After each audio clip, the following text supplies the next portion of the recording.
اس پہ لوگ بعض اشکال کرتے ہیں، بھائی یہ ڈاکٹروں کا ٹاپک ہے، آپ نماز روزے کی ترغیب دو، آپ لوگوں کو زکوٰۃ کی ترغیب دو. بھائی وہ بھی ہم ترغیبیں دیتے ہیں، لیکن یہ ٹاپک میں پتہ ہے کیوں زیادہ چھیڑتا ہوں؟ اس لیے کہ اللہ یہ چاہتے ہیں کہ آپ کے دل میں غم صرف ایک ہی ہو، اور وہ آخرت کا. اس کے علاوہ اللہ کوئی اور غم آپ کے دل میں دیکھنا پسند نہیں کرتے. تو یہ ہمارے مذہب کا حکم ہے، من کانت الآخرۃ ہمہ جعل اللہ غناہ فی قلبی وجمع له شملا واتته الدنیا وہی راغمہ.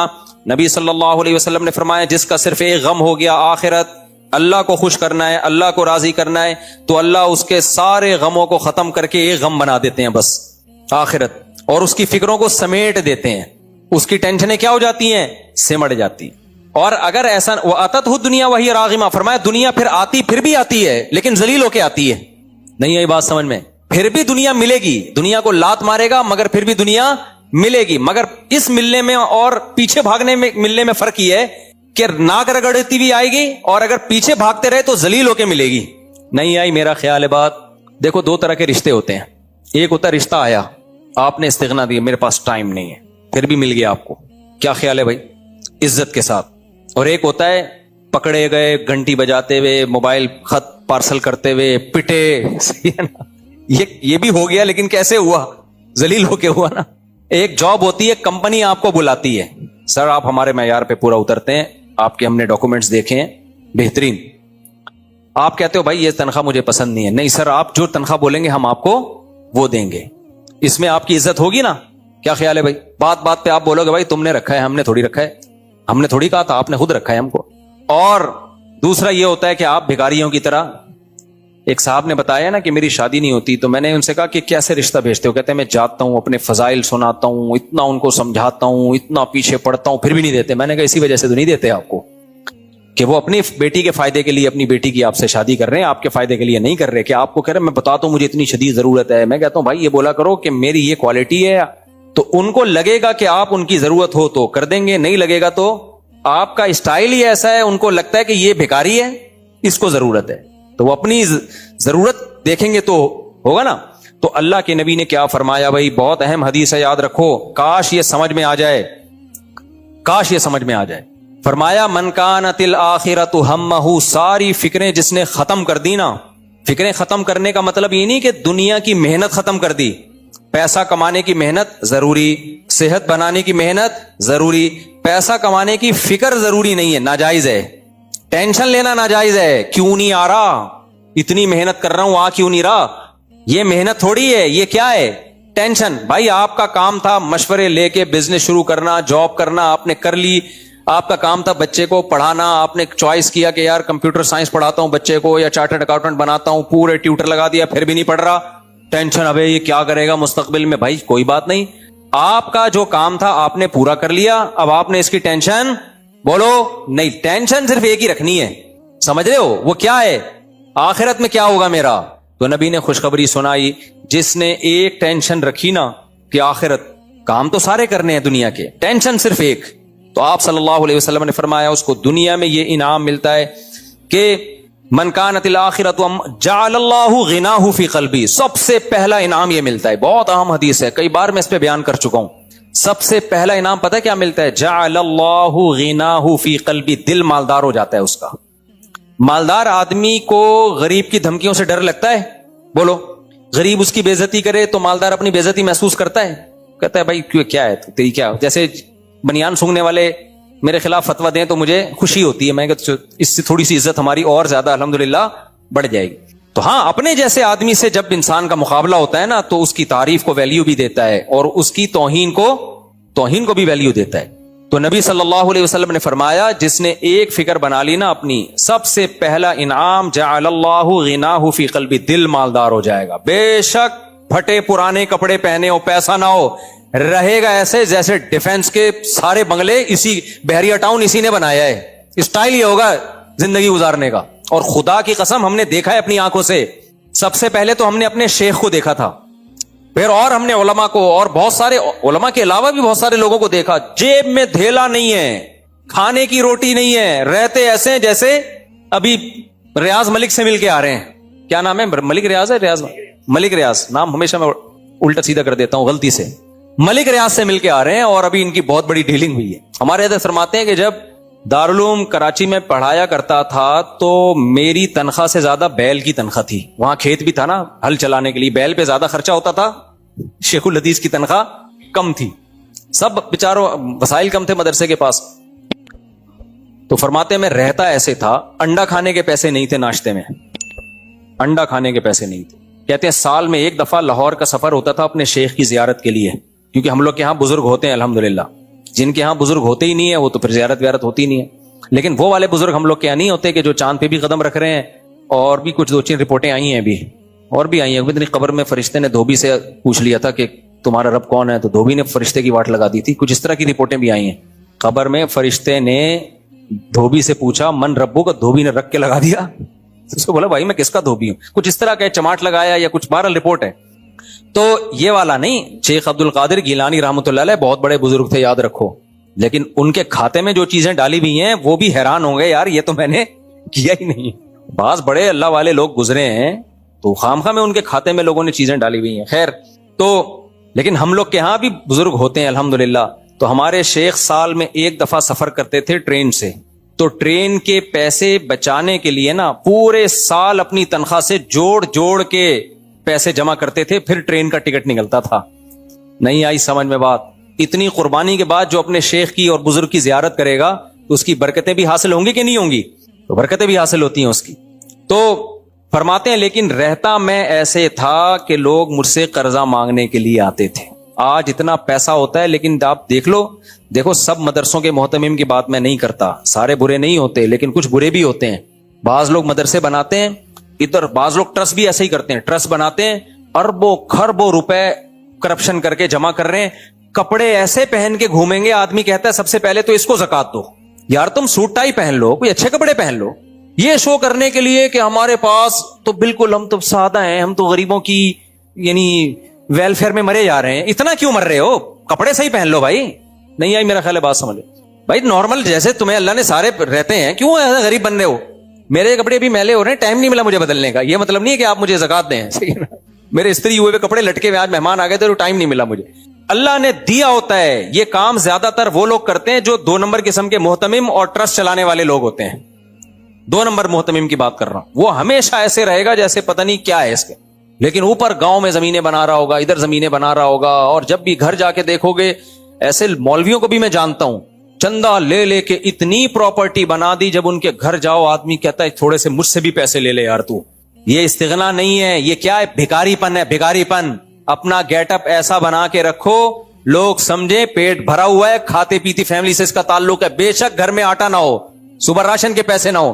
اللہ کو اوپر والا ہاتھ پسند ہے, نیچے والا ہاتھ اللہ کو پسند نہیں ہے. خدا کی قسم غربت میں تو استغنا سے جینے کا مزہ ہے. پیسہ آنے کے بعد کیا استغنا بھائی؟ نہیں ہے میرے خیال ہے بات. جب پیسہ آ گیا تو وہ آ گیا نا. اصل مزہ یہ جیب میں دھیلا ہو, دھیلا بھی نہ ہو. وہی دکان پکوڑوں کی باتیں کیا ہو, کروڑوں کی. یہ مثال نیگیٹو میں بھی دی جا سکتی ہے, پوزیٹو میں بھی دی جا سکتی ہے. ہمیشہ دکان جیسی بھی ہو, باتیں کس کی کیا کرو؟ کروڑوں کی کیا کرو. بولا کرو میں 4 کروں گا انشاءاللہ, چاہے بیلنس نہ ہو. آتے ہیں نا میرے پاس بہت باریک باریک کے 4 کروں گا, میں کہتا تمہارے پاس بیلنس نہیں ہے بھائی, تم نہیں کر سکتے, لیکن جذبہ بہرحال اچھا ہے. تو جعل اللہ غناہ فی قلبی, جو آخرت کو فکر بنائے گا سب سے پہلے اللہ اس کو انعام دے گا, اس کے دل کو مالدار کر دے گا. اس کو اپنے اندر سے محسوس ہوگا کہ میں دنیا کا سب سے بڑا سیٹ ہوں. یار یہ محسوس ہونا کم نعمت ہے بھائی. اور جو دنیا کے پیچھے بھاگے گا نا, کتنا ہی بڑا سیٹ ہو, دل سے اللہ اس کو کیا بنا دیں گے؟ غریب. میں نے دیکھے ایسے کروڑ پتی لچڑ, کروڑ پتی ہیں مگر ایسے لچڑ ہیں, اتنے لچڑ ہیں. بھائی مر جائے گا نا, اس کے یتیم بچے کو خود نہیں پالیں گے, عیدی سینٹر میں جمع کرا دیں گے جا کے. ابے پال لے یار, تیرے بھائی کی اولاد ہے, سگا بھائی تھا تیرا, مر گیا. یتیم کے سر پہ جتنا ہاتھ رکھو نا, جتنے بال آتے ہیں اتنی نیکیاں ملتی ہیں. نبی نے فرمایا میں اور یتیم کی کفالت کرنے والا جنت میں ایسے. ابے تجھے تو جنت کمانے کا موقع ملا ہے. نہیں بھائی, غربت, مہنگائی, ایکچولی آج کل گزارا کہاں ہوتا ہے, بجلی کا بل, گیس کا بل. ادھر ہمارے نبی صلی اللہ علیہ وسلم کا دل کا غنا, گھر میں راشن نہیں ہے, کھانا نہیں ہے, 40 دن کھجوروں پہ گزارا ہو رہا ہے, لیکن ایک بیوہ خاتون سے شادی بھی کر رہے ہیں, ام سلمہ سے, اور ان کے بچوں کو بھی گود لے کے پال رہے ہیں. چلو بھائی, جو پکتا ہے نا 2-4 کھجوریں ہیں تو اس میں یہ بھی شریک ہو جائیں گے. نہیں آئی میرا خیال ہے بات. حضرت ام سلمہ رضی اللہ تعالیٰ عنہ بیوہ ہو گئیں, نبی نے ان کو نکاح کا پیغام بھیجا تو حضرت ام سلمہ نے فرمایا یا رسول اللہ میری تو عمر بھی زیادہ ہے اور میرے بچے بھی ہیں, میں کیسے شادی کر سکتی ہوں, کیونکہ یہی تصور تھا کہ بھئی شادی کروں گی تو بچے چھوڑنے پڑیں گے. آپ نے فرمایا اما انا فاسن من, اگر تمہاری عمر زیادہ ہے تو میری تو عمر تم سے بھی زیادہ ہے, اور رہا بچوں کا مسئلہ تو وہ بھی لے آؤ. نہیں آئی بات, یار پولیس بلانی پڑے گی ورنہ یہ باتیں سمجھ میں نہیں آئیں گی. اگر عمل کی نیت سے سن رہے ہوتے نا تو پھر سمجھ میں نہیں آتی. آپ نالج کے لیے سن رہے ہو, اچھا بھائی سیرت کا ایک یہ بھی پہلو ہے, آپ کو عمل کرنا ہی نہیں ہے اس لیے آپ کو کوئی ٹینشن ہو ہی نہیں رہی ہے. سمجھ رہے ہو کہ ہم نے کون سا کسی یتیم کو پالنا ہے, کسی بیوہ کو بچوں سمیت پالنا ہے. مہنگائی, غربت, گیس کے بل, بجلی کے بل, بھائی جتنی مہنگائی غربت ہو اللہ تھوڑی معاذ اللہ اپنی مخلوق کو پیدا کر کے بھول گیا ہے. اس دور سے زیادہ تھوڑی مہنگائی ہے جو نبی صلی اللہ علیہ وسلم کے دور میں تھی.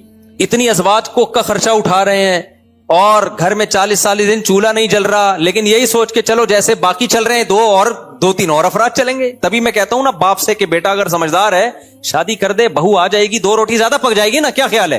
اس پہ لبرل لوگ بولتے ہیں لو, یہ ہے مولانا لوگ, یہ سمجھتے ہیں کہ بہو صرف 2 روٹی ہی کھائے گی. اصل میں ان کے ہاں یہی کلچر ہے, صرف روٹی ہی ان کی ضرورت ہے, باقی تو کوئی ضرورت ہے ہی نہیں. بھائی روٹی یہ کنایا ہے رزق سے, مقصد صرف 2 روٹی نہیں ہوتی, اس میں رنگ کے ڈبے بھی ہیں میک اپ کے, جو پلستر جو ہوتا ہے اور بچوں کی پیدائش کا خرچہ. روٹی یہ کنایا ہے, یعنی مطلب یہ کہ جہاں اتنے سارے لوگ ہیں تو 2-4 اور ہو جائیں گے, کوئی اتنا بڑا ایشو نہیں ہے. یہ توکل کرو اللہ پہ. تو جعل اللہ غناہ فی قلبی, ہم نے علماء کے دلوں میں خدا کی قسم غنا دیکھا ہے, غنا, استغنا. کچھ بھی نہیں ہے, دولت آ رہی ہے, صدقہ ہو رہا ہے. میں اپنے شیخ کے واقعات بتاتا ہوں نا, اگر میں ان کے واقعات بتانا شروع کر دوں نا سخاوت کے, اپنے شیخ حضرت مفتی رشید احمد صاحب کے, پھر ان کے انتقال کے بعد جن سے میں دوبارہ بیعت ہوا, انسان دیکھتا ہے لیڈر جو بات کہہ رہا ہے نا اس پہ خود ڈبل عمل کر رہا ہے تو پھر انسان اس سے متاثر ہوتا ہے. آج چندے کی ترغیبیں بہت دی جاتی ہیں, جو ترغیب دے رہا ہوتا ہے اس کی جیب سے ایک دھیلا بولو نہیں نکلتا. جنت کے ٹکٹ وکٹ ہوتے ہیں, خود خریدنے کی کوشش نہیں کر رہا ہوتا. اس لیے میں کہتا ہوں اپنے بچوں کو جب ترغیب دیا کرو صدقے کی تو صرف ترغیب نہیں ہے, بچوں کے سامنے صدقہ کر کے دکھایا کرو. باپ چاہتا ہے نا میرے مرنے کے بعد میرے بیٹے میری بیٹیوں کا خیال کریں, چاہتا ہے کہ نہیں چاہتا؟ تو باپ کو چاہیے صرف ترغیبیں نہ دے, اپنی زندگی میں اپنی بہنوں پہ خرچ کرے, بیٹوں کے سامنے, اپنی زندگی میں بیٹوں کے سامنے اپنی بہنوں پہ, کہ دیکھو میرے باپ کے مرنے کے بعد میں نے تمہاری پھپھوؤں کو پالا ہے, ان پہ خرچ کیا ہے. پھپھو کا لفظ کتنا ڈینجرس ہے کہ نہیں ہے, پھر بھی میں کھلا رہا ہوں اس کو, صحیح ہے. تو میرے بعد تم نے بھی اپنی بہنوں کا خیال کرنا ہے. دیکھو میرا فلاں بھائی ہے, بے روزگار ہے, وہ کم کماتا ہے, میں اس کو ہدیہ دیتا ہوں, گفٹ دیتا ہوں. یہ بتاؤ بچوں کو, ایسا نہ بتاؤ کہ اس کی انسلٹ ہونا شروع ہو جائے, بچے جا کے بولے تم تو ہمارے باپ کے ٹکڑوں پہ پلے ہو, یہ کون, ہدیہ دے رہا ہوں, گفٹ دے رہا ہوں. دینا چاہیے تاکہ بچوں کو بھی ہو, بڑے کو ہو کہ یار اگر میرا کوئی بھائی جاب لیس ہو گیا تو ہمارے خاندان کی یہ پرمپرا ہے کہ ہم اس کو اکیلا نہیں چھوڑتے. آج پتہ ہے کیا ہو رہا ہے, 1 کروڑ روپے کما رہا ہوگا, دوسرے کے پاس گٹکے کے پیسے بھی نہیں ہوں گے, پوچھتا بھی نہیں ہے وہ بھائی سے آ کے. یہ بہت بری حرکت ہے. اللہ کو تنگ دل لوگ پسند نہیں ہے, اللہ کو اوپر والا ہاتھ پسند ہے. تخلقوا باخلاق اللہ, حدیث میں آتا ہے جو اللہ کی صفات ہیں وہ اپنے اندر پیدا کرو. اللہ کی صفات تو نہیں پیدا ہو سکتی نا ہمارے اندر, مراد اس سے یہ ہے کہ اللہ جواد ہے, خرچ کر کے خوش ہوتا ہے. تو انسان کو بھی کیا چاہیے, خرچ کر کے خوش ہوا کرے. اللہ رحیم ہے, رحم کر کے خوش ہوتا ہے, تو ہمیں بھی کیا چاہیے, مخلوق پہ ہم رحم کھائیں, ترس کھائیں. اللہ کو ظلم پسند نہیں ہے تو ہم بھی ظلم کو پسند نہیں کریں. تو یہ جو جعل اللہ غناہ فی قلبی ہے نا, یہ میں ٹینشن کی بات کر رہا تھا کہ نبی صلی اللہ علیہ وسلم نے فرمایا جو ساری ٹینشنیں ختم کر کے ایک ٹینشن کو اپنے اوپر رکھتا ہے تو اللہ اس کی ساری ٹینشنیں ختم. پہلا انعام کیا ملتا ہے, جعل اللہ غناہ فی قلبہ, جیب میں کچھ بھی نہیں ہوگا لیکن سینہ ایسا چوڑا ہوگا جیسے کوئی بہت بڑا سیٹ, اندر سے اس کو اپنے اندر سیٹ پنا محسوس ہوگا. صحیح ہے نا, تو اس لیے خوش رہے گا, وہ کہے گا اللہ کا دیا ہمارے پاس بہت کچھ ہے. فرمایا وَجَمَعَ لَهُ شَمْلَهُ, اس کی فکروں کو اللہ سمیٹ دیں گے. اور تیسرا انعام کیا ملے گا, ایسا نہیں ہوگا کہ دنیا نہیں آئے گی اس کے پاس. فرمایا أَتَتْهُ الدُّنْيَا وَهِيَ رَاغِمَةٌ, دنیا آئے گی ناک رگڑتی ہوئی. عزت سے دور بھاگے گا, عزت بھی ملے گی. پیسے سے دور, غلط طریقے سے پیسہ, لالچ والے پیسے سے دور بھاگے گا لیکن پیسہ اس کے پیچھے پیچھے بھاگے گا, ذلیل ہو کے آئے گا پیسہ. اور آپ صلی اللہ علیہ وسلم نے فرمایا ومن کانت الدنیا ہمہ، لیکن جس نے دنیا کو فوکس کیا اس مسجد پہ قبضہ کر لوں تاکہ یہاں سے چندہ آئے. آج کل یہ بھی ایک بڑا مسئلہ چل رہا ہے، مسجدیں اور مدرسے وہ سورس آف انکم بن گئی ہیں بعض لوگوں کی. ایسی لڑائیاں ہوتی ہیں نا، آپ کی سوچ ہوگی، ان کو پتا ہے یار یہاں سے تو سارا سیٹ اپ ہمارا کیا ہو جائے گا. ممبر کا شوق، علماء کہتے ہیں جس کو ممبر کا شوق ہو نا اس کو کبھی بھی ممبر نہ دو. جس کو یہاں بیٹھنے کا شوق ہو نا کہ میں آ جاؤں کسی طریقے سے، وہ اس لائق ہی نہیں ہے کہ اس کو بٹھایا جائے. یہ جو مسند ہوتی ہے نا اس پہ بٹھایا جاتا ہے، بیٹھتا کوئی بھی خود نہیں ہے. تبلیغ میں کبھی ایسا نہیں ہوتا کہ جو کہہ کبھی نہیں ہوگا مشوروں میں کہ جی میرا بیان آپ بڑے اجتماع میں رکھ لیں، سیروزے میں اس دفعہ جو مین بیان ہوگا وہ میرا ہوگا. جس دن تبلیغ میں کسی نے ایسا کہہ دیا نا کہ آج اسٹیج پہ میرا بیان ہوگا، اس دن سے اس کے علاوہ سب کا بیان ہوگا قیامت تک کے لیے. اب اس کا بیان تبلیغ میں کبھی بھی نہیں ہوگا. بھائی تجھے کیوں شوق ہے؟ سمجھ میں آ رہی ہے بات کہ نہیں آ رہی؟ یہ آج کل بڑے مسائل چل رہے ہیں مارکیٹ میں. مجھے یاد ہے ایک دفعہ بیان تھا پہاڑ گنج میں اس وقت بہت ہی کم عمر تھا، یعنی یہ 95-96 کی بات ہوگی، اس وقت کی بات ہوگی. اچھا مجھے بھی انہوں نے بیان کے لیے بلا لیا تو کنفرم نہیں تھا کہ میں آ رہا ہوں، تو کسی اور کو بھی بلا لیا انہوں نے بیان کے لیے. وہ سمجھے کہ میں نہیں آ رہا. اب میں پہنچا ہوں تو وہ بھی، وہ عجیب آدمی مجھے دیکھ دیکھ کے اس کی سانس پھول رہی ہے کہ یہ کیوں آ گیا. میں حیران ہو رہا ہوں، بھائی تو بیان کر لے، کس نے منع کیا ہے یار؟ دین کی بات ہی کرنی ہے نا دونوں نے، نماز روزے کی ترغیب بھی دینی ہے. ایسا تو نہیں کہ ہمارا اختلاف ہو، تم گٹکے کے فضائل بیان کرو گے میں نماز کے فضائل بیان کروں گا. تو دیکھ کے نا وہ عجیب سا ہو گیا ہونق. تو میں نے اس کو کہا، میں نے کہا بھائی آپ ہی کا بیان ہوگا، میرا بیان نہیں ہوگا، آپ ڈرے نہیں. ٹھیک، لیکن مجھے افسوس بہت ہوا کہ یہ کیا سیاست ہے بھائی. یہ تو ایک دوسرے کو تو سپورٹ کرنا چاہیے نا. میں تو خوش اس پر ہوا کہ اچھا یار مجھے گلے کو سکون مل گیا. ٹھیک ہے نا، ذمہ داری یہ اٹھا رہے ہیں، ثواب کس کو مل رہا ہے؟ ہمیں مل رہا ہے. تو یہ بڑا مسئلہ ہے آج کل. یہ مسجد کمیٹیوں کو بھی چاہیے اور لوگوں کو بھی یہ اصول بنا لینا چاہیے، جس کو شوق ہو نا گھسنے کا اس کو کک آؤٹ کرو، بولے چلو یہاں سے. ہمارے فرمایا کرتے تھے امام کی سلیکشن کا یہ طریقہ ٹھیک نہیں ہے کہ آپ خود درخواست دیں کہ مجھے یہ امام لگا دو. فرمایا امام کی سلیکشن کا طریقہ یہ بڑے مدارس سے آپ رابطہ کریں، ان سے بولیں ہمیں اس طرح کا امام چاہیے، ہماری یہ ضرورت ہے. آپ کو جو بہتر لگے آپ اس کو بھیجیں، وہ بھیجیں گے پھر. تو یہ اس سے یہ مسجدوں کے قبضے وبضے اور یہ ڈرامے بازیاں جو چل رہی ہیں نہیں ختم ہوں گی. ورنہ تو آج کل مسجدیں تو بھائی پوری وہ بن چکی ہیں. خیر، تو اللہ کے یعنی یہ دنیا کے مختلف طریقے ہیں. یہ دنیا ہے لیکن لیبل اس پہ دین کا لگا ہوا ہوتا ہے.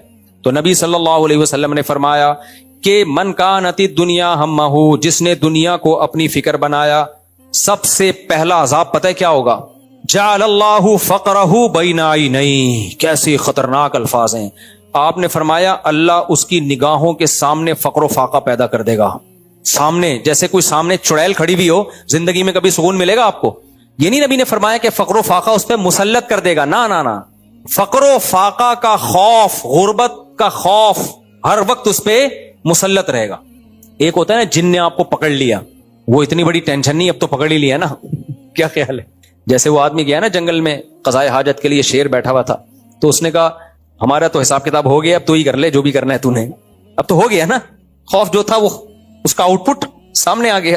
تو لیکن جن سامنے موجود ہو، چڑیل سامنے موجود ہو، ڈرا رہی ہو، ابھی پکڑا، تو ایسے آدمی کو سکون مل سکتا ہے؟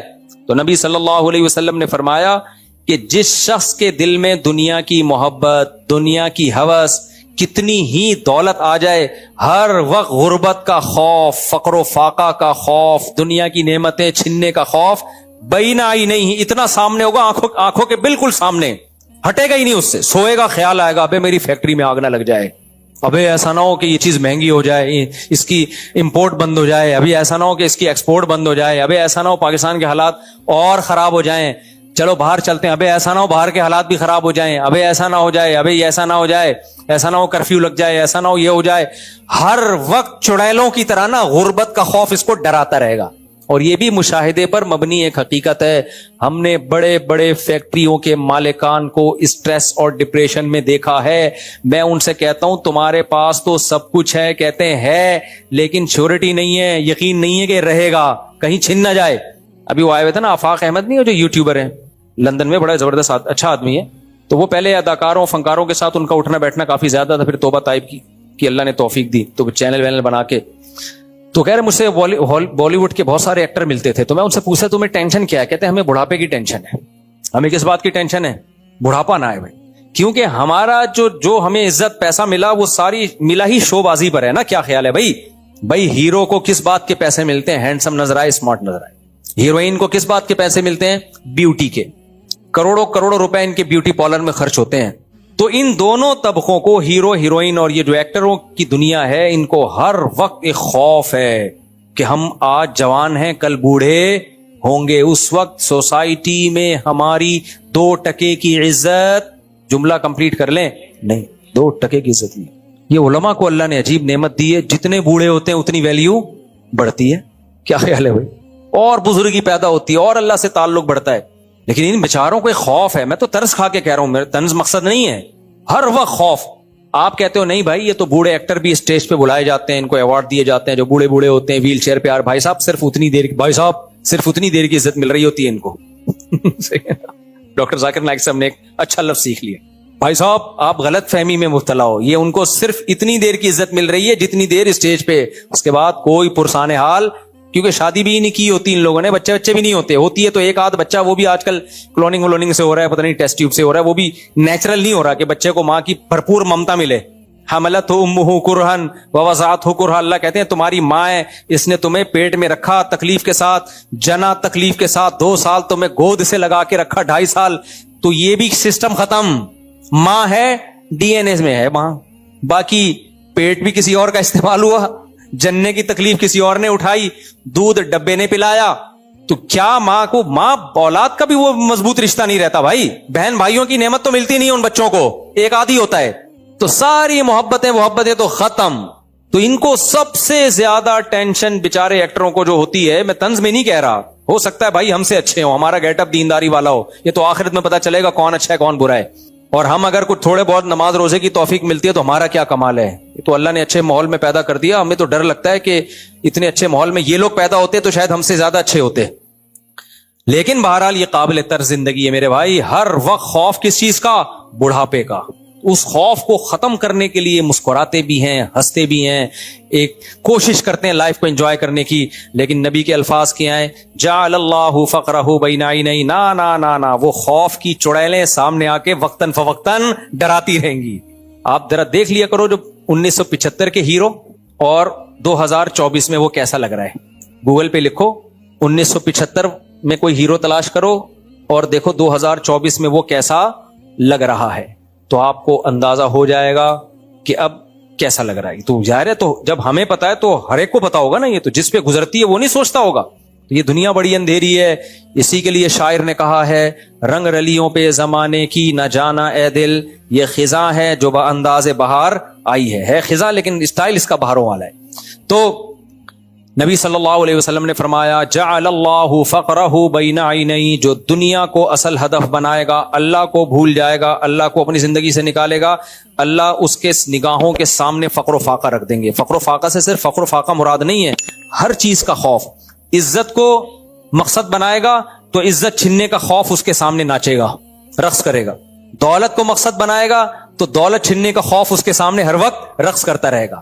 اور اپنی بیوٹی اور فٹنس کو اگر وہ ہدف بنائے گا, جیسے باڈی بلڈر کیا کرتے ہیں, میں ان سے کہتا ہوں جم جاؤ, 2-4 اسپیڈ بریکر بنا لو کافی ہیں. اتنی زیادہ ایکسرسائز کرنا, باڈی بھائی صاحب کیڑوں نہیں کھانا ہے, اینڈ میں کوئی اور کام کو فوکس کرو, ٹھیک ہے. ہدف نہ بناؤ اس چیز کو, ہدف کسی اور چیز, آخرت کو بناؤ ہدف. قبر کی بھی زندگی آخرت بھی ہے, ٹھیک ہے. جم جاؤ, اچھی صحت, بہت بہترین, ویل ڈن. اتنا نہیں کہ ساری صلاحیتیں اس میں جھونک دو. میں ایسے آدمی کو جانتا ہوں, ہمارے ساتھ جم میں آتے تھے, اب کسی کو کیا پتا, کس کے نام تھوڑی جانتے ہیں اس لیے غیبت نہیں ہے. وہ بندہ 3-4 گھنٹے ایکسرسائز کرتا تھا اور کھاتا کیا تھا, 5 سال سے روٹی نہیں کھائی, اور اتنی ڈائٹ پلان اس کا. تو میں دیکھا کہ 2 سال ہو گئے غائب بندہ, میں نے کہا شاید ترقی کر کے اب بہت بڑے جم میں چلا گیا وہ بیچارہ. ایک دن میری کہیں روڈ پہ ملاقات ہوئی تو بہت ہی باریک سا ہوا تھا نا, جو تھوڑے بہت اسپیڈ بریکر بنے تھے, جیسے گورنمنٹ جب آتی ہے نا سارے اسپیڈ بریکر ایک دفعہ میں بلڈوزر پھیر کے ختم کر دیتی ہے. تو میں نے کہا یار آپ کو ہوا کہ, کہہ رہے یار میں بیمار ہو گیا تھا, اس بیماری نے ساری میری باڈی کی ایسی کی تیسی کر دی. کس چیز کو ہدف بنایا بھائی میرے؟ اعتدال سے چلو نا, آپ اعتدال سے چلو. انگریزوں کے پاس تو دیکھو کرنے دھرنے کا کوئی کام ہے ہی نہیں. انگریز کا تو ہدف ہی دنیا ہے, وہ بکرے کھاتے رہتے ہیں, جم جاتے رہتے ہیں, وہ بکرے لگتے رہتے ہیں, وہ یہاں دمبے نکل رہے ہیں, ادھر سے بکرا نکل رہا ہے, ادھر سے گائے نکل رہی ہے, ادھر سے بھیڑ نکل رہا ہے, وہ ساری باڈی ان کی دمبے, گائے, بھیڑ اور پروٹین کا مجموعہ ہوتی ہے ان کی.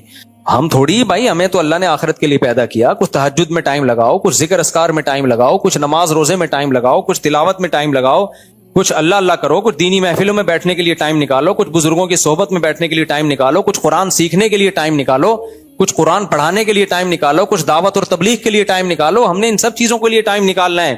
تو نبی صلی اللہ علیہ وسلم نے فرمایا کہ جو دنیا کو ہدف بنائے گا, جعل اللہ فقرہ بین عینیہ, سب سے پہلے اللہ جس چیز کو ہدف بنائے گا نا, اسی کے چھن جانے کا خوف اس کے سامنے مسلط کر دیں گے. ہر وقت ڈر لگا رہے گا, اب یہ گئی, یہ چیز گئی میں سے, یہ گئی. دوسری چیز کیا, فرق علیہ شملہ, ہدف اس نے ایک چیز کو بنایا تھا, دنیا کی ایک چیز کو, لیکن اس ایک چیز کے اتنے انڈے بچے پیدا ہوں گے, ہزاروں فکریں مسلط کر دیں گے اللہ اس کے اوپر, ہزاروں فکریں. پھر اس کو یہ ہوگا یہ بھی مل جائے, یہ بھی مل جائے, یہ بھی مل جائے, یہاں سے بھی یہ بھی بڑا بھی میں بنوں, سب میں بات بھی میری اونچی ہو, صحت بھی میری اچھی ہو, دولت بھی میرے پاس سب سے زیادہ ہو, عزت بھی میرے پاس سب سے زیادہ ہو, گاڑی بھی میری سب سے اچھی ہو, موبائل بھی میرا سب سے اچھا ہو, بیگم بھی میری سب سے خوبصورت ہو, اور جو ہے بزنس بھی میرا سب سے آگے ہو. ہر چیز میں کمپٹیشن میں لگے گا تو فکریں سمٹنے کے بجائے پھیلتی چلی جائیں گی. جس کو متنبی نے کہا ہے, ما قضا احد منها لبانته ولن انتهى عرب الا الى عربی, کہ اس دنیا سے کسی نے اپنی خواہش پوری نہیں کی. جس نے ایک خواہش پوری کی نا, وہ ایک خواہش ہزاروں انڈے بچے دے کے جاتی ہے, اور وہ ہزاروں خواہشات کو جنم دے کے جاتی. ابھی آپ کے ذہن میں آتا ہے کہ میرا یہ ہدف ہے, یہ خواہش میری پوری ہو جائے تو لائف کو انجوائے کروں گا. نا نا نا نا, جب وہ خواہش پوری ہوگی 2-4 دن تک سکون ہوگا, پھر آدمی کہے گا یار اس سے کوئی بڑا ہاتھ مارو. آپ کا کیا خیال ہے, سکون میں آ گیا, اربوں روپے میں نے کما لیے, آگے نا اگلا پروجیکٹ, اگلا. کیا اگلے سے سکون میں آ جائیں گے؟ نہیں بھائی, اگلا, پھر اس کے بعد آدمی کا کبھی بھی انسان کا پیٹ نہیں بھرتا میرے بھائی. ہاں اگر اچھی نیت سے بنایا جا رہا ہے کہ بھائی لوگوں کو رہائش کا موقع ملے, پھر ٹھیک ہے, پھر یہ دنیا نہیں ہے, یہ تو آخرت ہے. پھر کاروبار بھی وہ نیکی بن جاتا ہے. اگر آپ بزنس اس نیت سے کرتے ہو یار لوگوں کو بھی ایک اچھی معیاری رہائش ملے تو پیسہ بھی آئے گا, معیاری رہائش بھی ملے گی, اگر یہ نیت ہے بھائی پھر تو 10 کرو. لیکن عام طور پہ لوگوں کی یہ نیت ہوتی نہیں ہے. تو نبی صلی اللہ علیہ وسلم نے فرمایا, لو کان لابن آدم وادی من ذهب احب ان يكون له وادیان. آپ نے فرمایا کہ اگر ابن آدم کو 2 پہاڑوں کے درمیان سونا بھر کے دے دیا جائے نا, تو اس کی خواہش ہوگی کاش اس جیسی 2 وادیاں اور ہو جائیں میرے پاس. یہ تو ابھی آپ کو لگ رہا ہے کہ نہیں ہماری بالکل خواہش نہیں ہوگی, اللہ تو ہمیں سونے کی ایک وادی کیا 2-3 ڈلے دے دے بس ہم خوش ہو جائیں گے. یہ ابھی محسوس ایسا ہو رہا ہے آپ کو, جب ملیں گے فوراً 2-4 دن کے بعد آپ کہو گے یہ 4 اینٹیں سونے کی, اس کو 8 کیسے بناؤں میں. تو سکون میں نہیں آئے گا میرے بھائی صاحب سمجھ رہے ہو بات کو, سکون میں کبھی بھی نہیں آئے گا. سکون میں جب ہی آئے گا جب خرچ کرنا سیکھے. یار مر جاؤں گا کل, پتہ نہیں, چلو یار یہ والا پلاٹ اٹھا کے کسی کو دے دو, غریب کو دے دو, یہ فلاں کو دے دو, یہ فلاں کو دے دو. ایسا نہیں سارے دے دیں پھر روڈ پہ بیٹھے ہوئے ہوں, ایک اعتدال سے. تو جعل اللہ فقرہ بین عینیہ وفرق علیہ شملہ, نبی نے فرمایا اللہ اس کی فکروں کو سمیٹنے کے بجائے بکھیر دیں گے. رات کو سونے کے لیے لیٹے گا, 20 فکریں مسلط ہوگی, یار یہ بھی ہو جائے, یہ بھی نہیں ہو رہا, وہ کام ٹھیک ہوا تو وہ فائل اٹک گئی ہے, یہ کام ٹھیک ہوا تو وہ کام اٹک گیا ہے. کچھ بھی نہ ہونا بیگم عذاب بن جائے گی. ایسے کیس آتے ہیں, سب کچھ سیٹ چل رہا تھا, بہت اونچے گھرانے میں شادی کی, بیگم نے ایسی جوتیاں لگانا شروع کی ہے نا سر پہ, ایسے ڈپریشن میں گئے ہیں کہ نہ چھوڑ سکتے ہیں. ہمارے حضرت کے پاس ایک کیس آیا فیکٹری کے مالک کا, بہت کروڑ پتی آدمی تھا, اس کی بیگم عذاب جان بنی ہوئی تھی اس کے لیے نا. تو اس نے حضرت سے آ کے بتایا کہ میری بیگم یہ کر رہی ہے, بہت ہی ذلیل کیا ہوا تھا اس کو بیچارے کو. تو حضرت نے فرمایا طلاق دے دو بھائی, پھر اتنی بڑی مصیبت ہے تو کیوں. تو اس نے کہا کہ طلاق دوں گا نا تو وہ بھی فیکٹریوں کی مالک ہے, اس کے باپ نے بولا ہے کہ طلاق دینا تو میرے جتنے مزدور ہیں نا اتنی ہی تیری بوٹیاں ہوں گی, ہر مزدور کے حصے میں ایک بوٹی, کیونکہ انصاف, تاکہ سب کے ساتھ کیا ہو. تو ہمارے حضرت نے جب یہ سنا فرمایا پھر مار کھا, فرمایا کیونکہ ضرب الحبیبی زبیب, محبوب کی مار کشمش کی طرح ہوتی ہے, پھر اس مار کو انجوائے کرو. آپ دیکھو جب آپ کے پاس کوئی کام ہو رہا ہو نا آپ کے ساتھ, اور آپ کے پاس بھاگنے کا راستہ نہ ہو, تو پھر کیا راستہ ہے, انجوائے کرو آپ, ٹھیک ہے نا. جب پٹ رہے ہو اور بھاگنے کا راستہ نہیں ہے تو اس پٹائی کو کیا کرو, انجوائے کرو. تو یہ بھی ایک قول ہے کسی بڑے بزرگ کا. تو نبی صلی اللہ علیہ وسلم نے فرمایا جمع لہ شملہ فرق علیہ شملہ, اللہ اس کی فکروں کو سمیٹنے کے بجائے بکھیر دیں گے. اور فرمایا وَلَمْ يَأْتِهِ مِنَ الدُّنْيَا إِلَّا مَا قُدِّرَ لَهُ, اتنی ٹینشن کے بعد بھی اس کمبخت کو دنیا ملے گی اتنی ہی جتنا اللہ چاہے گا. اللہ نے مقدر میں لکھی ہوگی تو مل جائے گی, نہیں لکھی ہوگی پورا زور بھی کمبخت لگا لے گا نا, 4 ٹکے ہاتھ میں نہیں آئیں گے. ہمیں موٹیویشنل اسپیکر نا سکسیسفل لوگوں کی مثالیں دے رہے ہوتے ہیں, یہ دیکھیں انہوں نے محنت کی اور آج یہ کہاں پہنچے ہوئے ہیں. بھائی صاحب پورا ڈیٹا جمع کرو, بھائی صاحب پورا ڈیٹا جمع کرو, پھر بتاؤ کہ اس سے ڈبل بھی بہت سے لوگوں نے محنت کی ہے, دھیلا بھی ہاتھ میں نہیں آیا ان کے, کوئی حادثہ ہوا سب برباد ہو گیا. اور بعض دفعہ محنت کسی اور نے کی, پھل کسی اور نے کھایا. ہمارے ایک جاننے والے نے اتنی محنت کر کے فیکٹری لگائی, بزنس کیا, چاچا نے قبضہ کر لیا, کک آؤٹ کیا, روڈ پہ آ گیا بیچارہ. وہ کہہ رہے یار میں نے محنت کر کے کاروبار کو کہاں لگایا, چاچا مضبوط آدمی تھا, اس نے ایسی چالیں چل کے کک آؤٹ کیا. مسجد کوئی اور بناتا ہے, قبضہ کوئی اور کرتا ہے, رشتے کا پیغام کوئی اور بھیجتا ہے, شادی کسی اور کی ہو جاتی ہے. جس کو آپ نے بھیجا ہوتا ہے وہی اپنی کر کے آ رہا ہوتا ہے. وہ آپ ہی کو کاٹ کے آ رہا ہوتا ہے. ایک آدمی نے کہا میں نے دوسری شادی کے لیے اپنی پہلی بیوی کو لے کر گیا ہوں تو شادی نہیں ہو رہی. میں نے کہا وہ بھائی تیری شادی نہیں کروا رہی ہے, وہ کاٹ رہی ہے. ٹھیک ہے, تو ساری محنتیں ہو کے بھی رزلٹ بعض دفعہ زیرو ہوتا ہے. ہارٹ اسپیشلسٹ ڈاکٹر جو لوگوں کو ہارٹ اٹیک سے بچنے کے طریقے بتا رہا ہوتا ہے وہی ہارٹ اٹیک میں ہلاک ہو جاتا ہے. یہ ہے دنیا. شوگر اسپیشلسٹ جو شوگر کی دوائیاں ایجاد کر رہا ہوتا ہے, اتنا بڑا ریسرچر ہوتا ہے, اسی کو گردے فیل ہو جاتے ہیں شوگر سے. گردوں کے اسپیشلسٹ ڈائلیسس کروا رہے ہیں. جم میں آدمی دل کو کمزور کرنے کے لیے جاتا ہے یا مضبوط کرنے کے لیے؟ مضبوط. کتنے کیسز ہیں جم ہی میں اٹیک ہوا مر گیا, گئے تھے دل کو مضبوط کرنے کے لیے, ویٹ اٹھایا, چلو بھائی انا للہ ہو گیا. یعنی جو کامیابی کا ذریعہ جو چیز تھی وہی چیز ناکامی کا ذریعہ بن گئی. اس لیے نبی نے فرمایا کہ دنیا ملتی بھی اس کی سوچ اور اس کی محنت میں نہیں ہے, ملے گی اتنی جتنی اللہ نے لکھی ہوئی ہے. تبھی تو نبی نے فرمایا کہ اجملوا فی الطلب وتوکلوا علیہ, دنیا کمانے میں اعتدال سے کام لو, یعنی حد سے زیادہ دنیا کو مسلط مت کرو. وجہ اس کی کیا ہے؟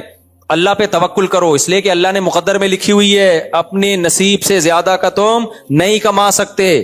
تو جب نہیں کما سکتے بھائی اعتدال سے. آپ کو پتا ہے بعض موٹیویشنل اسپیکر جو لوگوں کو پیسہ بنانے کی ترغیب دیتے ہیں, میں کسی کا نام نہیں لیتا, وہ بعض ان میں ایسے ہیں جو کھسک گئے ہیں, ڈپریشن میں چلے گئے ہیں, کیونکہ اتنا ہر وقت وہ پیسہ پیسہ پیسہ پیسہ بناؤ پیسہ بناؤ, اور خود بھی پیسہ کاروبار, وہ ہوتے ہوتے نہ سکون مل رہا ہے, نہ نیند ہو رہی ہے, نہ بچوں کو ٹائم دے رہے ہیں. اتنا زیادہ دماغ پہ جب ایک چیز کا بہت زیادہ بوجھ ہوتا ہے, دماغ کی سیٹنگ آؤٹ, دماغ خراب ہونا شروع ہو جاتا ہے.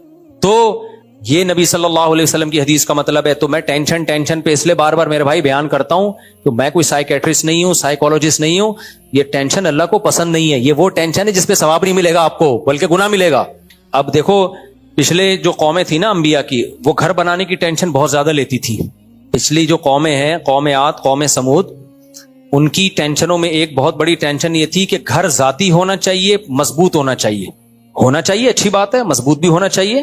تھوڑی بہت اس کی ٹینشن بھی لے لو تو کوئی حرج نہیں ہے, تھوڑی بہت ٹینشن کی, یار تھوڑا سا پیسہ بچا کے گھر بنا لو, تھوڑی بہت. لیکن وہ بہت زیادہ ٹینشن لیتے تھے, یار نہیں اپنا ہونا چاہیے, نہیں بھائی ہونا, اور بہت مضبوط ہونا چاہیے. اس کے لیے وہ کیا کرتے, اب یہ سیمنٹ بجری تو شاید ایجاد نہیں ہوئے تھے, اس بجری تو تھی, سیمنٹ ویمنٹ کا نہیں سیٹ اپ ہوگا یا ہوگا, لیکن ان کو بہت ہی مضبوط چاہیے تھا. تو بہت مضبوط کے لیے وہ پتہ ہے کیا کرتے تھے, وہ کرتے تھے چٹانوں کو نا تراشنا شروع کرتے تھے. سمجھ رہے ہو, یہ آسان کام ہے مشکل کام ہے؟ تھوڑا مشکل ہے, بہت زیادہ مشکل ہے, بہت زیادہ. یار پوری چٹان سنگ مرمر کی آپ نے اس کو تراشنا شروع کر دیا, تراش کے واش روم بنا دیا, پھر پیچھے محل بنا دیا, پورا گھر. نبی نے ان سے کہا کہ تتخذون مصانع لعلکم تخلدون. ابے بھائی اپنی عمر تو دیکھو, اتنا مضبوط کیوں بنا رہے ہو, اتنا مضبوط گھر. تمہاری ہڈیوں میں سریا اتنا مضبوط تھوڑی ڈلا ہوا ہے, وہ تو گلتا چلا جا رہا ہے. ہڈیوں کا سریا تو بہت تیزی سے 40 سال کے بعد ختم ہونا شروع ہوتا ہے. گھر اتنا مضبوط, اتنا مضبوط. بھائی بچوں کے لیے بنا رہے ہیں تو بھائی بچے اپنے لیے خود بنا لیں گے نا. اگر بچوں کے لیے بنانا ہے تو بچوں کی بھی اتنی زندگی نہیں ہے. اپنی زندگی کو, آدھی زندگی کو گھر بنانے میں برباد کر دیا, کوئی اور کام کر لیتے, حالانکہ حلال پیسوں سے بنا رہے تھے. میں جو ذاتی گھر کے بارے میں بار بار بولتا ہوں, مجھے شوق نہیں ہے میرے بھائی. ذاتی گھر میں زیادہ دلچسپی لینا یہ شریعت کے مزاج کے خلاف ہے. بہت پیسہ دیا ہے بنا لو, نہیں ہے چھوڑ دو ایسی کی تیسی. یہ اینٹ اگر آپ کی اپنی نہیں ہے لیکن بیٹھنے کا موقع مل رہا ہے آپ کو, اور سونے کا موقع, ایک گھر آپ کا اپنا نہیں ہے لیکن آپ کو رہنے کا موقع مل گیا, پنکھا چل رہا ہے, کھڑکی سے ہوا آ رہی ہے, دوسری راستے سے نکل کے جا رہی ہے, دھوپ مل رہی ہے, کوئی بات نہیں, کروڑوں روپے اس نے لگائے, انجوائے کون کر رہا ہے اس میں؟ کرایہ دار. کوئی بات نہیں, لائف کو انجوائے کرو. اتنی پاگل پنا ہے. میں تو, مجھے بہت غصہ آتا ہے جب کوئی آ کے کہتے ہیں مفتی صاحب اپنا گھر اپنا ہی ہوتا ہے اور کاش میرا ذاتی گھر ہوتا. میں نے کہا کیوں, پھٹے پہ نہیں لیٹے گا اگر تیرا ذاتی گھر ہوگا تو؟ ذاتی گھروں سے کیا جنازے نہیں اٹھتے؟ نہیں مفتی صاحب کرایہ دار کی ٹینشن ہے. بھائی صاحب ذاتی گھر کی ٹینشن اس سے بڑی ہے, تو بنانے میں کتنا ٹائم لگے گا؟ بہت پیسہ دیا ہے تو بنا لو بھائی. جن کو بہت پیسہ ہے وہ تو پھر ٹینشن بھی نہیں ہوتی نا ان کو, وہ پھر میرے پاس تھوڑی آئے گا روئے گا ہائے مفتی صاحب ذاتی گھر نہیں. یہ تو غریبوں کے مسئلے ہیں نا, میں غریبوں کو خطاب کر رہا ہوں. غریبوں, ٹھیک ہے, میں تمہیں خطاب, آپ نہیں, آپ کے علاوہ جو غریب ہے ان کو خطاب کر رہا ہوں. جب ایک صاحب نے مجھے کہا مفتی صاحب آپ کہہ رہے ہو ذاتی گھر نہیں, اب غریب آدمی کے لیے کرایہ دینا کتنا مشکل ہے.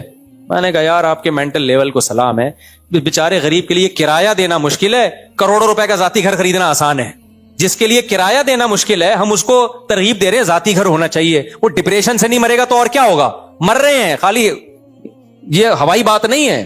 ساری زندگی محنت کر کر کے 60 سال میں جا کے اپنا گھر بناتے ہیں. اپنا گھر اپنا ہی ہوتا بھائی صاحب. اب آپ کے لڑکنے کا ٹائم آگے ہے, اب قبرستان میں بنا لیتے گھر, اب تو ختم. یحرم ابن آدم ویشب فیہ اثنتان, یہ حدیث پڑھتا ہوں بڑا مزہ آتا ہے مجھے, بہت فائدہ ہوا ہے اس حدیث سے بھائی. فائدہ اس سینس میں کہ میں بھی تو اب 40 سال سے زیادہ ہو گیا نا, تو اب میں حدیث سوچتا رہتا ہوں بھائی تو نہیں کہیں ادھر کو جا رہا. تبھی میں نا جامعہ کے قریب میں نے اپنے بچوں کو شفٹ کیا ایک جگہ, تو اس کے ساتھ ہی قبرستان ہے. تو میں وہاں قبرستان پہ کھڑا ہو کے بہت دفعہ دیکھتا ہوں بیٹا آنا تھوڑے دن میں. میں نے کہا قبرستان کے قریب گھروں سے یہیں سے پٹے سے نکالا, یہیں پارسل کر دیا, ختم. اتنی سی بات ہے. تب کیا میری اینٹ, میرا پنکھا, میری دیوار, میرا واش روم, لوگ خوش ہو رہے تھے مجھ سے. یہ میرا واش روم دیکھیے آپ, ایک تو نعمت کے طور پہ بیان کر رہا ہے ٹھیک ہے, اتنا زیادہ اس پہ اترانا میرا واش روم. تو میں ان سے کہتا ہوں یہ میرے کرایہ دار کا واش روم دیکھ, بنایا اس نے کروڑوں روپے لگا کے, استعمال کون کر رہا ہے؟ فری پھوکٹ میں. صرف مہینے کا اتنا کرایہ دیتا ہوں, سوتا بھی ہوں, بچے بھی میرے پورے 18 اسی سٹائل میں پیدا ہوئے ہیں انہی گھروں میں, ٹھیک ہے نا. اور اللہ بھلا کرے آپ کا. اچھا کرایہ دار بھی بہت لچڑ ہوتے ہیں. کرایہ دار پتہ ہے کیا کرتا ہے؟ کوئی ضروری خرچہ بھی ہو نا گھر میں وہ بھی نہیں کرے گا کہ ہمارا اپنا گھر تھوڑی ہے. اتنا بھی لچڑ پن ٹھیک, کمبختو رہ تو خود ہی رہے ہو نا. اگر وہ مالک مکان کنجوس ہے, وہ نئی دیوار اکھڑی ہوئی کلر کر رہا, تو 2 ڈبے لا کے یہاں خود ہی کر لے یار. تو بعض لوگوں کے گھروں میں جاؤ, بھنگی خانہ بنا ہوا ہے گھر ان کا. میں کہتا ہوں کیوں نہیں بناتے اس کو؟ کہتے ہیں ہمارا اپنا گھر تھوڑی ہے. ابے تو 10 سال سے رہ رہا ہے, تو وہ اگر لچڑ ہے تو رہ تو ہی رہا ہے نا. ایک کیل ٹھوک دے یار, یہاں پہ گھڑی لگا دے, کیل کا خرچہ نہیں اٹھائیں گے کہ ہمارا گھر تھوڑی ہے. تو تبھی تو مجھے پھر افسوس ہوتا ہے یار, یہ دنیا مسافر خانہ تھوڑی سمجھ رہے ہیں اس کو. اتنی پیسے سے محبت, پیسہ اصل ہے. کسی اور کے گھر پہ بھی اگر آپ پیسہ لگا کے فائدہ خود اٹھا رہے ہو تو لگا دیا کرو, اس میں اتنی ٹینشن مت لیا کرو. کوئی زیادہ ٹینشن کی, وہ اگر وہ لچڑپن دکھا رہا ہے, وہ نہیں کر رہا, تو رہ تو تم ہی رہے ہو نا. تو میں نے اپنے گھروں پہ بہت خرچہ کیا, کرائے پہ رہتے ہوئے خود لگایا, میں نے بہت دفعہ کیا کہ یار وہ نہیں کر رہے تو چلو ہم کر دیتے ہیں, رہنا ہم نہیں ہے. تو پورے ریپیئر کیے میں نے گھر اپنے, حالانکہ کرائے کے گھر ہیں. پھر مالک مکان کو جب ویڈیو بھیجی, مالک مکان بھائی یہ تو تمہیں بڑا لگژری بنا دی, بڑا تھینک یو. اس کو ڈر تھا ایسا تو نہیں ہے واپسی پہ یہ اتارتے ہوئے لے کے جائیں گے سب چیزیں. اس کو میں نے تسلی دی, نہیں بھائی ایسا نہیں ہے, یہ آپ ہی کا ہے. ہم کو دروازہ کھڑکی یہاں سے نکال کے نہیں لے کے جائیں گے, یہ کھڑکی بھی آپ ہی کی ہے, پکی ٹکی آپ کی ہو گئی. یہ بھی بڑا لچڑ پن ہے نا. 10 سال کے بعد آپ کو گھر خالی کر رہے ہو, کھڑکیاں دروازے میں نے لگائے تھے تو میں لے کے جا رہا ہوں. صحیح.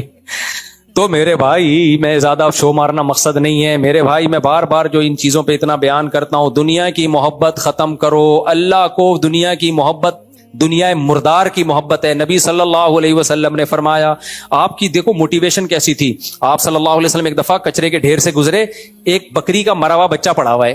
نبی نے فرمایا بتاؤ تم میں سے کون اس کو اتنے درہم میں خریدے گا؟ صحابہ نے کہا یا رسول اللہ یہ تو بدبودار چیز ہے, کون خریدے گا؟ آپ نے فرمایا اللہ کی نظر میں دنیا کی حیثیت اس سے بھی کم ہے, جس پہ ہم اتنا ڈپریشن اتنی ٹینشن میں جا رہے ہوتے ہیں. اللہ کی نظر میں اتنی بھی ویلیو نہیں ہے. کیوں؟ ختم ہونے والی ہے. تھوڑے دن میں پھٹے پہ لیٹنا ہے اور اٹھا کے لوگ قبر میں کروٹ کے بل لٹا کے آئیں گے. 3 دن تک کل سویم ویم 2-4 چیزیں ہوں گی, اس کے بعد قصہ ختم. کروڑوں اربوں روپے پھونک دیے, انجوائے کون کرے گا؟ بعد والے. تو وہ بھی نہیں کرتے, وہ بھی بیش باشت کے کھا جاتے ہیں. پھر وہ اپنے بچوں کے لیے بنانے کی فکر کرتے ہیں. تو حالانکہ آپ کے ابا نے آپ کے لیے بنایا تھا تو رہ لیتے نا اس میں. اب آپ اپنے بچوں کے لیے بنا رہے ہو, پھر وہ اپنے بچوں کے لیے بنا رہے ہیں. آپ کے لیے کس نے بنایا پھر؟ ایک صاحب نے مجھے کہا نا کہ آپ اپنے ذاتی، بہت پرانی بات ہے 10 سال پہلے کی، آپ اپنا ذاتی گھر کیوں نہیں بناتے؟ میں نے کہا میری اتنی بچت ہی نہیں ہے کہ میں اتنے ٹینشن لوں، تو میں کھانا پینے میں بہت ہاتھ مجھے محدود کرنا پڑے گا، بچوں کی اسکول کی فیسیں بھی۔ تو انہوں نے کہا اپنے بچوں کے لیے ٹینشن لیں۔ میں نے کہا میرے والد صاحب نے میرے لیے گھر بنایا تھا تاکہ مجھے ٹینشن نہ ہو، اب میں فوراً ٹینشن لینا شروع کر دوں اپنے بچوں کی تو والد صاحب کا مقصد فوت ہو جائے گا۔ ان کا مقصد تھا مجھے ٹینشن سے بچانا نا۔